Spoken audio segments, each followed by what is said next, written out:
난관에 부딪힌 사람을 잘되게 하는 일은 신도 하기 어렵지만 잘 나가는 사람을 망하게 하는 일은 아무나 할 수 있습니다. 조직을 장악하지 못한 리더는 리더로 인정받지 못합니다. 리더는 조직을 한 방향 정렬시킨 후 지속적인 성과를 창출해야 하기 때문입니다. 안녕하십니까. 천연기업 경영원 유호택 교수입니다. 이번에 말씀드릴 주제는 한동훈 조직장악 난관과 리더십 교훈입니다. 세부 제목으로는 리더에게 가장 중요한 조직장악 능력은 입니다. 리더십의 본질은 무엇일까요? 바로 조직장악 능력입니다. 여기서 본질이란 짜장면에 짜장면이 없으면 짜장이 아니듯이 그것이 없으면 그것이 아닌 것을 말합니다. 조직을 장악하지 못한 리더는 엄밀히 말해서 리더가 아닙니다. 진정한 리더십은 단순한 직위나 권한이 아닌 조직 전체에 대한 실질적인 영향력에서 시작됩니다. 조직 장악의 궁극적 목표는 조직의 성과 창출입니다. 리더십의 핵심 요소는 조직의 방향성 제시 능력, 구성원들의 자발적 동참 유도, 성과를 창출하는 것, 비전의 효과적인 전달과 실행, 조직의 한방향 정렬과 지속적인 성과 창출로 성장을 견인하는 것입니다. 조직 장악의 핵심 요소는 리더가 조직의 방향성과 목표를 효과적으로 설정하고 구성원들이 이를 따르도록 조율하며 조직 내 영향력을 공고히 하는 능력입니다. 이는 단순한 권위 행사나 지시가 아니라 조직의 신뢰와 동의를 바탕으로 리더십을 구축하고 유지하는 과정입니다. 조직 장악의 세 가지 핵심 요소는 첫째, 권력과 영향력 행사입니다. 즉, 공식적, 비공식적으로 영향력을 발휘하는 것입니다. 둘째, 신뢰 구축입니다. 이를 통해 구성원들이 자발적인 협력을 이끌어내야 합니다. 셋째, 비전과 방향 설정입니다. 이를 위해 리더는 명확한 목표를 제시해야 합니다. 리더의 조직 장악이란 단순한 권위 행사나 지시가 아니라 조직의 신뢰와 동의를 바탕으로 협력을 이끌어내어 성과를 창출하는 과정입니다. 리더가 조직을 장악하려면 다음의 6종류의 핵심 질문을 통해 스스로 자기가 할 수 있는 해결책을 준비하여 실행에 옮겨야 합니다. 그 첫 번째 핵심 질문은 조직 현황과 문제 파악입니다. 세부 질문으로는 첫째, 현재 조직의 주요 의사결정 구조는 어떻게 이루어지고 있는가? 둘째, 조직 내 가장 영향력 있는 인물은 누구이며 그들의 이해관계는 무엇인가? 셋째, 조직의 핵심 이슈는 무엇인가? 넷째, 기존 리더십이 실패했거나 흔들리고 있는 이유는 무엇인가? 다섯째, 조직 구성원들은 현재의 리더십에 대해 어떤 감정을 가지고 있는가? 둘째 핵심 질문은 나의 위치와 영향력 점검 질문입니다. 그 세부 질문으로는 첫째, 현재 내게 우호적인 세력과 비우호적인 세력은 누구인가? 둘째, 나를 조직 내에서 어떻게 인식하고 있는가? 셋째, 나의 리더십 스타일은 조직의 문화와 잘 맞는가? 넷째, 조직 내에서 내 메시지가 효과적으로 전달되고 있는가? 다섯째, 나의 지시나 요청이 조직 내에서 얼마나 실행되고 있는가입니다. 세 번째 핵심 질문은 핵심 세력과의 관계 형성입니다. 세부 질문으로는 첫째, 조직 내 기존 권력자들과의 관계를 어떻게 설정할 것인가? 둘째, 나와 협력할 수 있는 핵심 중간 관리자는 누구인가? 셋째, 조직의 기득권 세력과 협력할 것인가? 개혁을 밀어붙일 것인가? 넷째, 내부 반발을 최소화하기 위해 어떤 조치를 취할 것인가? 다섯째, 기존 세력과 협력할 경우 나의 개혁 방향성이 훼손되지 않는 방법은 무엇인가? 네 번째 핵심 질문으로는 신뢰와 권위 확보 질문입니다. 세부 질문으로는 첫째, 조직 내에서 신뢰를 얻기 위해 나는 무엇을 해야 하는가? 둘째, 나의 비전과 방향을 효과적으로 전달하는 방법은 무엇인가? 셋째, 내 정책이나 결정을 조직 구성원들이 자발적으로 따르게 만들 방법은 무엇인가? 넷째, 조직 내에서 권위를 확립하기 위해 무엇을 강조해야 하는가? 다섯째, 나의 리더십이 강압적인 통제가 아니라 신뢰 기반의 장악으로 보이려면 어떻게 해야 하는가입니다. 다섯 번째 핵심 질문으로는 갈등 관리와 위기 대응 질문입니다. 세부 질문으로는 첫째, 조직 내부의 가장 큰 갈등 요인은 무엇이며 이를 해결할 방법은 무엇인가? 둘째, 만약 내부 반발이 심해진다면 어떤 대응 전략을 사용할 것인가? 셋째, 조직 내에서 나를 견제하는 세력의 주장은 무엇이며 이를 어떻게 무력화할 것인가? 넷째, 개혁 추진 속도를 어떻게 조정할 것인가? 다섯째, 기존 조직 문화와 내 개혁 방향 간의 충돌이 발생한다면 어떻게 해결할 것인가?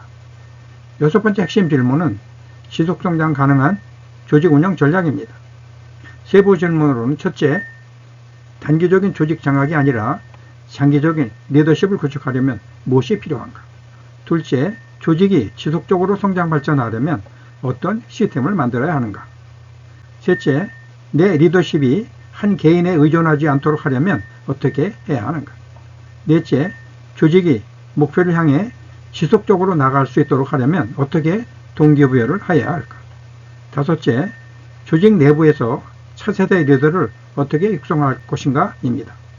이처럼 리더는 여섯 종류의 질문을 통해 조직을 장악하기 위한 대책을 마련한 후 조직을 운영해야 합니다. 한동훈 전 대표는 앞에 언급한 여섯 종류의 질문에 대한 실행 방안을 준비해 실행에 옮김으로써 조직을 장악하는 리더가 되시길 기대합니다. 조직 실행을 위해서라면 리더는 회의 전 회의라도 해야 합니다. 실행되지 않을 지시는 하지 말아야 합니다. 물론 조직 실행 방법을 찾을 때까지 지시를 미루는 것도 방법입니다. 회의 전 회의에 대해 좀 더 설명드리면 첫째, 핵심 인사 파악입니다. 한동훈 전 대표의 예를 들면 그가 조직을 장악하는데 가장 핵심 인력은 윤 대통령일 것입니다. 즉 대통령 주변의 핵심 인사들이 누구이며 그들의 입장은 무엇인지 분석하는 것을 말합니다. 둘째는 사전 개별 미팅입니다. 주요 인사들과 1대1 비공식 협의를 통해 다양한 의견의 수렴을 말합니다. 셋째, 의견 조율입니다. 개별 미팅을 통해 수렴한 의견을 조율하여 본회의 의제와 방향성을 설정을 하는 것입니다. 넷째, 합의점 도출입니다. 핵심 세력의 지지를 확보할 수 있는 방안을 구체화하는 것입니다. 그런데 이 과정에서 합의점을 도출해내지 못할 경우도 있을 수 있습니다. 이런 경우 주요 인사에게 공식 석상에서 반대 입장을 표명하지 말고 침묵해 달라는 합의점을 도출해내는 것도 방법입니다. 결정사항을 발표하기 위해 여러 사람이 모인 공식 석상에서 반대 의견을 피력하게 되면 리더십 권위를 상실하기 때문입니다. 만약 이런 합의점도 도출해내지 못한 경우는 본회의를 미루는 것도 방법입니다. 하지만 이런 노력 자체가 실패하더라도 조직을 한 방향 정렬시키는 데 굉장한 힘을 발휘하게 됩니다. 더구나 사람들이 이런 노력을 알게 되면 그런 노력 자체를 높게 평가할 뿐만 아니라 충분히 협의하려는 노력을 했다는 명분도 생기게 됩니다. 이처럼 한동훈 전 대표가 윤 대통령과 오버 커뮤니케이션이 필요했던 이유는 첫째, 권력 기반의 현실 때문입니다. 한동훈 전 대표는 윤석열 대통령의 최측근으로 정치에 입문했으나 당내 기반이 전무한 상태에서 리더십을 구축해야 하는 상황이었습니다. 국민의힘 내부에서 한동훈은 윤석열의 후계자라는 인식이 존재했으나 윤 대통령이 명확한 지지 신호를 보내지 않으면서 애매한 위치에 놓이게 됩니다. 둘째, 소통의 딜레마 때문입니다. 총선 패배 후 과반 의석을 차지한 민주당의 연속된 탄핵 등 의회 권력 남용으로 인해 대통령은 정부 정책을 제대로 실현할 수 없는 상태였습니다. 이런 상태에서 한동훈 전 대표는 국민의힘 지지율을 끌어올려야 하는 당대표로서 윤 대통령과 차별화 전략을 펴야 했습니다. 이런 상태에서 윤 대통령과 소통은 상당히 어려운 상황이었습니다. 셋째, 따라서 그래도 해결 과제는 윤 대통령과 오버 커뮤니케이션이었습니다. 당시 윤 대통령이 한동훈 전 대표와 협력적 관계를 이끌어가면서 국민을 바라보는 정치를 했으면 지금과 같은 비상계엄 선포나 탄핵 사태 같은 일은 없었을 것입니다. 하지만 이는 윤 대통령이 했어야 할 일입니다. 한동훈 전 대표는 윤 대통령과 소통을 위해 많은 노력을 했으나 신인그룹에 만족할 정도의 노력은 보여주지 못했습니다. 이것이 현실입니다. 한동훈 전 대표가 윤 대통령과 오버 커뮤니케이션에서 실패함으로써 나타난 결과는 다음과 같습니다. 첫째, 윤석열 대통령의 명확한 지지 신호가 부재했다는 점입니다. 이는 대통령과의 소통 부족을 보여줍니다. 둘째, 당내 세력화에 실패하다는 점입니다. 윤핵 간의 견제와 내부 지지 기반 약화로 인해 조직 운영에 어려움을 겪었습니다. 셋째, 정부와 일관되지 않은 메시지를 전달했다는 점입니다. 이로 인해 혼선이 발생했습니다. 넷째, 당내 장악력 부족으로 인한 리더십 위기를 겪었다는 점입니다. 이는 대통령과의 긴밀한 소통과 전략적 협력의 중요성을 보여줍니다. 이러한 일련의 과정은 결과적으로 한동훈 전 대표의 조직 장악 실패로 인한 리더십 위기를 초래했습니다. 난관에 부딪힌 사람을 잘되게 하는 일은 신도 하기 어렵지만 잘 나가는 사람을 망하게 하는 일은 아무나 할 수 있습니다. 어떻든 대통령의 힘은 막강합니다. 그 대표적인 사례가 이회창 대선 후보의 낙선입니다. 김영삼 대통령의 소극적 지지는 이회창 후보의 선거운동에 부정적 영향을 미쳤습니다. 한동훈 전 대표는 이 사례를 참고하면 좋을 것입니다. 즉, 김영삼 대통령은 공식적으로 이회창 후보를 지지한다는 선언을 하지 않았을 뿐만 아니라 정치적으로도 거리 두기를 했습니다. 이로 인해 보수층의 결집에 실패했을 뿐만 아니라 중도층의 많은 지지를 이끌어내지도 못했습니다. 이로 인해 이회창 후보는 정통성 확보에 어려움을 겪었고 당내 지지 기반도 취약했습니다.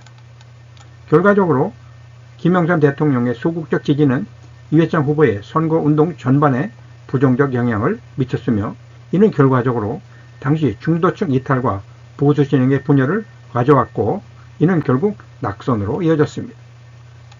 그렇다면 조직 장악에 실패하지 않으려면 어떻게 해야 할까요? 이는 모든 리더에게 해당되는 것이기도 합니다. 이를 위한 세부 방법으로는 첫째, 정치적 조율과 내부 설득이 필요합니다. 즉 내부 반발을 최소화하는 협상력이 필요합니다. 둘째, 리더십 스타일의 유연성 확보입니다. 원칙만 강조할 것이 아니라 상황에 맞는 유연한 리더십 발휘가 필요합니다. 셋째, 기존 세력과 협력할 수 있는 전략적 사고입니다. 개혁을 추진하더라도 기존 정치 세력과의 연대가 중요합니다.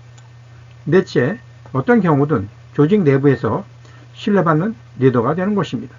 당내 신뢰 구축 없이 대중적 인기만으로 절대 조직을 장악할 수 없습니다.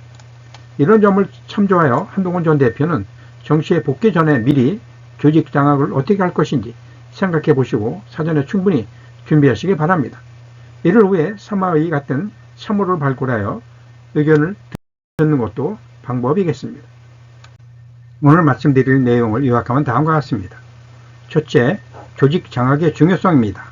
한동훈 전 대표의 사례를 들었고 성공과 실패 요인을 살펴보았습니다. 둘째, 향후 전략입니다. 한동훈 전 대표는 향후 조직 장악을 위해 앞에 언급한 조직 장악 질문을 통해 어떤 전략을 취해야 할지 미리 준비해야 한다는 것입니다. 셋째, 가능하다는 믿음으로 자신감을 갖고 추진하시기 바랍니다. 지금의 상황이 녹록하지 않지만 한동훈 전 대표는 정치 복귀 전에 리더의 조직 장악에 대해 미리 생각해 보시기 바랍니다. 그런 후 멋진 메시지와 함께 복귀해서 성공한 리더가 되시기 바랍니다. 한동훈 전 대표는 이 말을 되새기면서 방법을 찾아보시기 바랍니다. 난관에 부딪힌 사람을 잘되게 하는 일은 신도 하기 어렵지만 잘 나가는 사람을 망하게 하는 일은 아무나 할 수 있습니다. 조직을 장악하지 못한 리더는 리더로 인정받지 못합니다. 리더는 조직을 한 방향 정렬시킨 후 지속적인 성과를 창출해야 하기 때문입니다. 경청 감사합니다. 오늘은 한동훈 전 대표의 조직 장악 리더십 난관을 생각해 보면서 자신의 리더십 조직 장악 역량을 점검해 보시는 하루가 되시길 바랍니다. 고맙습니다. 유호택 교수였습니다.